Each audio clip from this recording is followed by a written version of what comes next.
काळमोक्यांचा गळा दाबायचा, त्यांनी गॅस सिलेंडरचं बटन दाबायचं. गॅस सिलेंडरचं बटन दाबणं.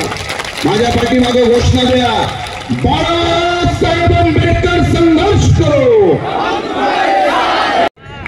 अजित पवार, एकनाथ शिंदे, शरद पवार सगळे भिकाऱ्यासारखे उभे असतात बाळासाहेब आंबेडकरांच्या दरवाज्यात, आणि तुम्ही भांबते त्यांच्या नादे. मुस्लिम बांधवांना आवाहन करणार आहे, मी असं मुस्लिम बांधवांना आवाहन करणार आहे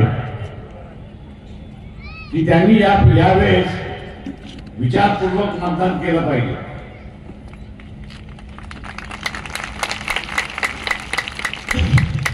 आणि विचारपूर्वक मतदान याच्यासाठी केलं पाहिजे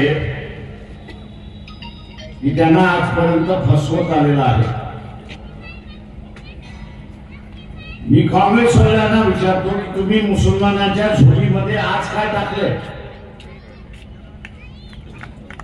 उलेमाने आज सरळ 44 जागा बघितल्या,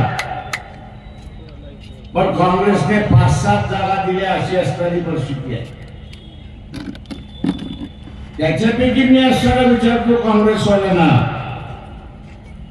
की मुसलमानांचे 5-6 उमेदवार उभे केले, पण त्या मतदारसंघातला मराठा समाज जो आहे तो त्या मुसलमानांना मतदान करणार की मराठा समाज हा बीजेपीला मतदान करणार, हा त्याच्यातला महत्वाचा भाग.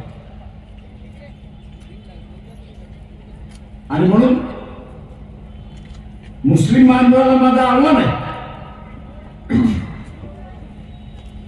मुस्लिम बांधवाला माझं असं आव्हान आहे की यावेळेस मत हे मोहम्मद पैगंबराच्या नावाने त्यांनी दिलं पाहिजे. कारण का मागच्या 5 वर्षाच्या कालावधीमध्ये, मागच्या 5 वर्षाच्या असणाऱ्या कालावधीमध्ये मोहम्मद पैगंबरांबद्दल अनेक ठिकाणी उलट सुलट येऊन आणला. निपुर शर्मा नावाची असणारी जी महिला आहे, भारतीय जनता पक्षाची कार्यकर्ती आहे, तिने जे शब्द वापरले ते शब्द मी या ठिकाणी वापरू इच्छितो. परंतु जे लिहिलं होतं ते वाचवत नव्हतं अशी असतात.